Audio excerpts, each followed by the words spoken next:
In previous episodes, after we replaced the donor, we had to cut it up quite a bit in order to integrate the rear part of the Bugatti. As a result, the radiators and the spoiler mechanism ended up where the trunk used to be. Once everything was in place and we made sure that this arrangement suited us perfectly, we could move on to the next stage. That's exactly what we started doing. The first thing we need to do is tidy up the interior space and fabricate the missing panels. To do this, we create a cardboard template, fitting it in place. Once everything is precisely fitted and we are completely satisfied with the shape, we transfer it onto a sheet of metal. We lay it out, trace it, and cut it. After that comes fitting, shaping, and sanding. An hour later, we have a panel like this, which just needs to be fixed in place. We'll attach metal to metal using a bolted connection. That's why we are pressing in threaded rivets, which are used to create a secure and lasting connection in this part of the assembly. On the opposite side, we have a fiberglass body, and in this area, the way we make the connection is a bit different, because fiberglass requires a different approach. First, we clean the base with an angle grinder, then glued on a strip of plastic, and on top of that platform, we lay fiberglass mat. In the end, our panel will rest on it. But before that, we sand and paint it. We've dealt with the floor, so we can now secure the pipeline. First, we apply thermal, sound and vibration insulation, securing the pipes with special clamps, meter by meter, from the engine to the radiators. Let me remind you that we replaced the main radiator with two smaller ones and placed them in the rear part of the vehicle. As a result, the volume of coolant increased 2.5 times and now amounts to 20 liters. In order for this volume to circulate reliably, we are installing an additional pump, which you can see on the screen. Of course, there are no ready-made solutions for installation. That's why we came up with, designed and crafted this bracket. We painted it and installed it in a suitable location. The logic here is as follows. At the front, we now have significantly less space and the stock radiator no longer fits there. But at the back, we have much more space, since we removed the rear row of seats. And besides, air intakes appeared in the body, which we really didn't want to turn into mere decoration. After that, we did the final assembly, and now we have this beauty. The battery will also be located in the rear section. Originally, it was also in the trunk, but in a slightly different spot. So, we are slightly changing its position. We built a platform from angle iron and metal profile, painted it, installed it there.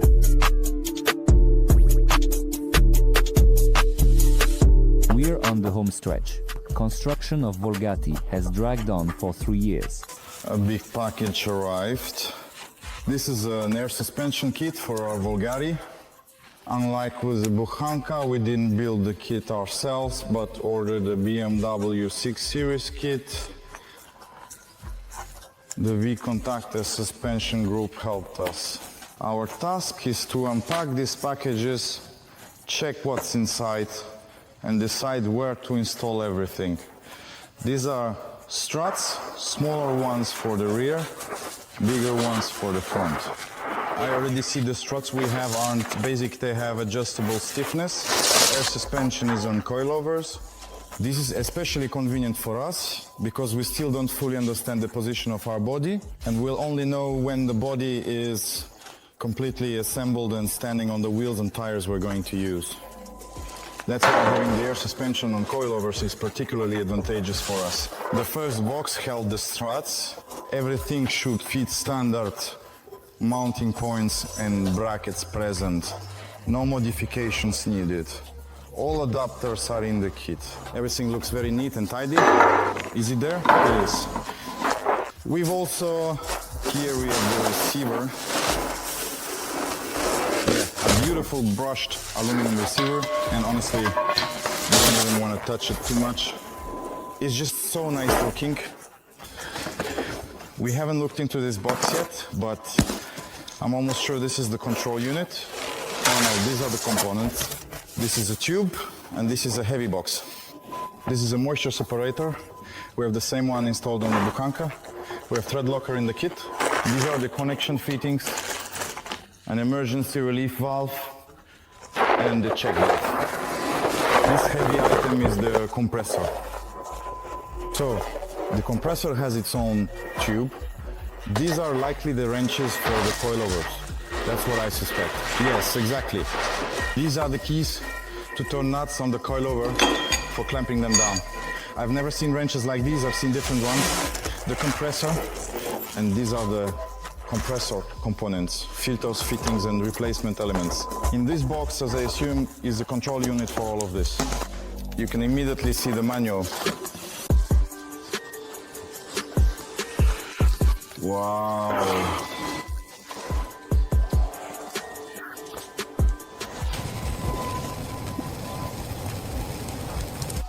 It already comes with body position sensors. Here are 4 sensors. Here are the links to them and the control panel. This is likely the mounting plates for attaching sensors to the body. We still need to clarify and figure this out. I don't know all of this completely yet. It just comes off like that. Let's put this here.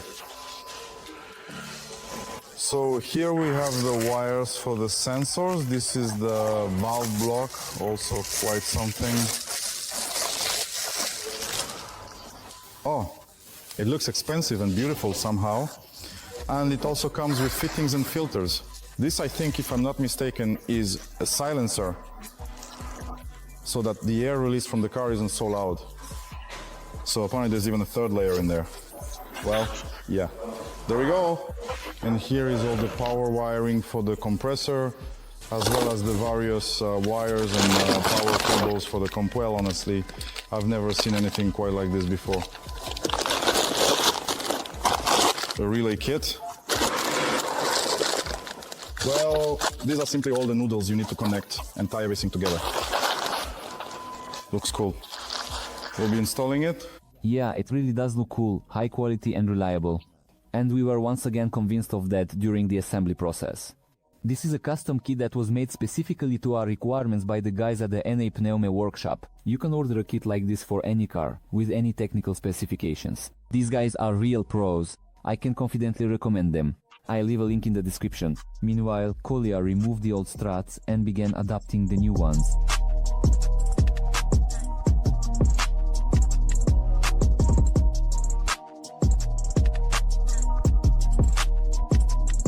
I assembled the front struts. We used their own top mount bearings. We asked how they'd install everything, and they sent a video showing which washer and spacer to use. Everything fit without modifications, which is unusual and makes us a bit suspicious. We measured the boot, and it fits by diameter. It's like everything really is just bolt-on. That's strange for us.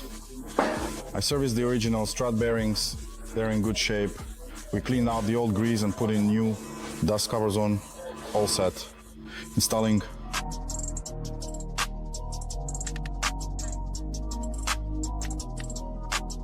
We installed a strut. Everything fit perfectly, the boot went in just right. Now, while everything is still disassembled here, I'll probably start thinking about installing the body position sensor, which will monitor our car's body position. The BMW has its original sensors installed. Maybe I'll try to mount everything in the original spot, but for now it's clear that the rod is either too long if we put it in the original place, or the original spot just isn't quite suitable for us. Now I need to figure out how to install it so that it doesn't interfere with anything and so that everything can be neatly connected and mounted, making sure nothing gets bent or twisted anywhere. The device itself is as simple as possible. It's mounted in a fixed position on the body, and this little lever is moved by this rod. So if the suspension is up, the car recognizes that the suspension is raised and inflated. If the car lowers, it detects that as well. It's not the car itself, but the air suspension control unit that's more accurate. All of this needs to be installed now. Later, it can be calibrated in the app, since I can install it with millimeter precision. I believe everything is calibrated in the app, the lower position, the upper position. So right now I need to spend some time figuring out how to install it all correctly. We can try to install it like this, but then our linkage is too short, but it can be shortened.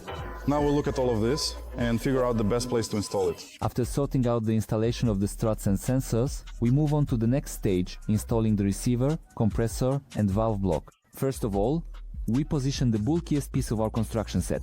Fortunately, there's still enough space in the rear section. Obviously there are no ready-made mounting solutions here either, so they are being created right before your eyes. At first, it's an unclear, unimpressive piece of cardboard, then a shapeless piece of metal, and in just an hour it becomes a decent platform where a threaded rivet will be installed, everything will be painted, and it'll look almost factory-made.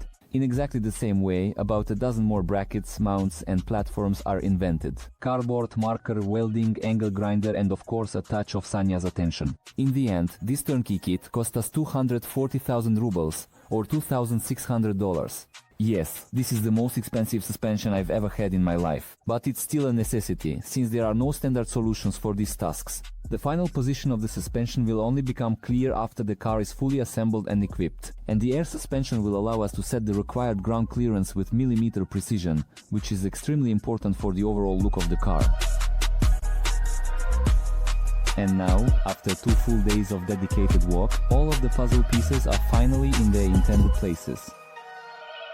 Now all that's left is to assemble it into a single chain. Next to the racks we install...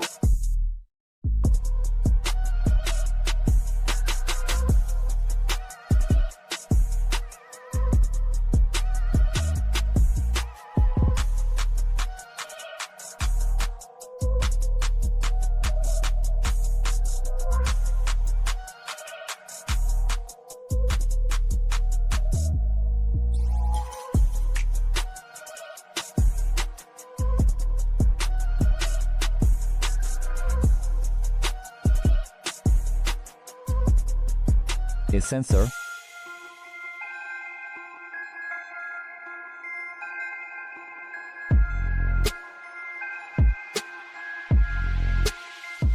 now, after 2 days of work, all the puzzle pieces are in place. All that's left is to assemble it into a single chain. Next to the racks, we install a Sensora radio provision. Not long ago, Kolya explained how this works, so we won't repeat ourselves.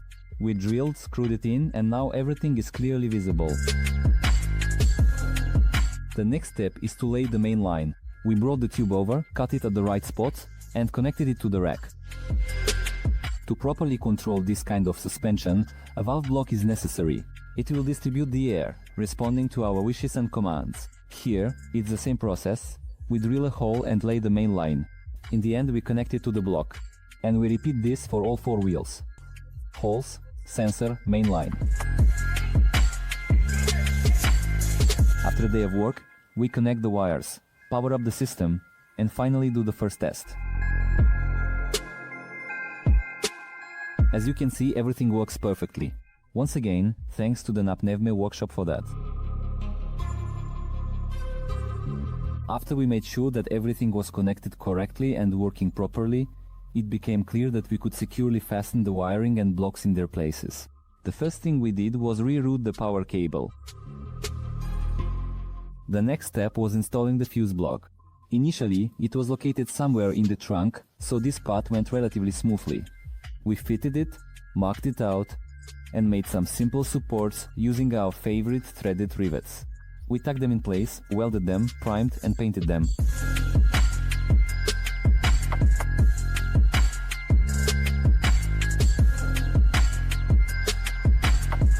Once it was clear that everything fit perfectly and was in its place, all that was left was to add the finishing touch.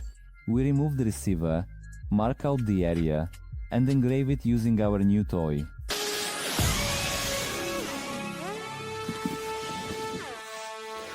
So, we've got something new. I want to add a bit of intrigue and tell you what's inside these square boxes. And as everyone knows, if the box is square, it means there's something round inside. The guys from Power Wheels made us wheels according to our strict specifications. Namely, in the back we have 21-inch wheels, 12 inches wide with an offset of -90. There's no way you could get these specs from the factory, because this is pure custom work. And just look at how divine they look. Here we have an extra wide lip, protected by a powder coating. Inside, we have a beautifully brushed finish. These are truly massive 2-piece barrels, and for their size, I think they're actually pretty lightweight. our offset is -90. Can you imagine where the hub is located? I mean, specs like this just don't exist in nature. It's illegal, it breaks all the rules. Our front discs are a little more modest. Here we have a 20-inch diameter, not as wide a lip, and the offset is within the allowed range. But all of this is done so that everything looks very harmonious. The rear wheels are a bit bigger with a very wide lip, while the front ones are a bit narrower. So we end up with wheels that are different in both width and diameter.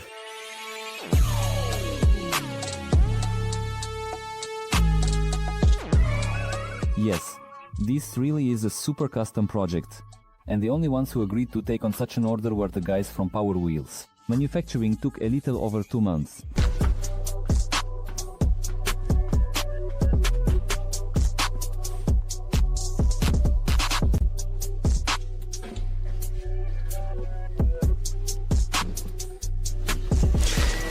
And here our summer tires, brand new Hankook.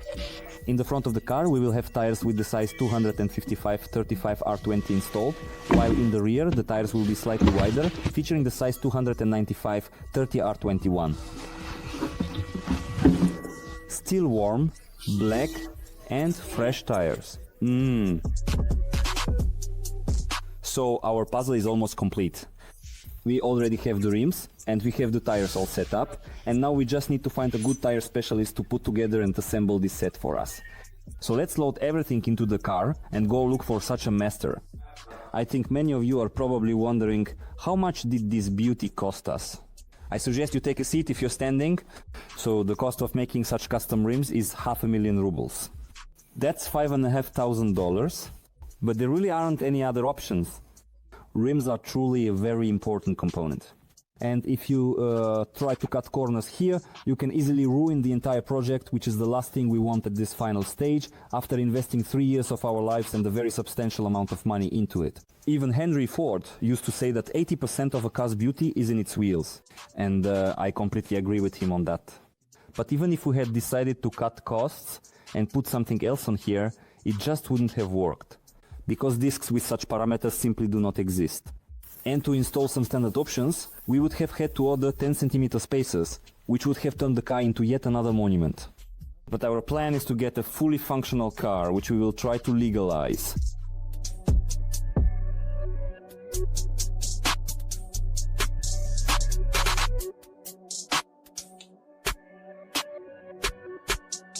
And now actually everything is clearly visible. This is what the stock rims look like. They're hidden somewhere deep inside the wheel arch. And with a bit of magic from Power Wheels, we get this result. The suspension travel has a good margin, and if necessary, the car can practically be turned into a crossover. It's not particularly pretty, but it's useful if you suddenly have to drive over some rough terrain. In the end, the suspension plus the wheels cost us $8,000. On top of that, the tires cost another $1,000. So that's $9,000 or 830,000 rubles. Basically the price of a good used foreign car. At this point we've received all the chrome parts, and their price is impressive too. There's a post about it on our Telegram channel. I'll leave the link in the description. Looking forward to your comments. Thanks for watching and have a good X.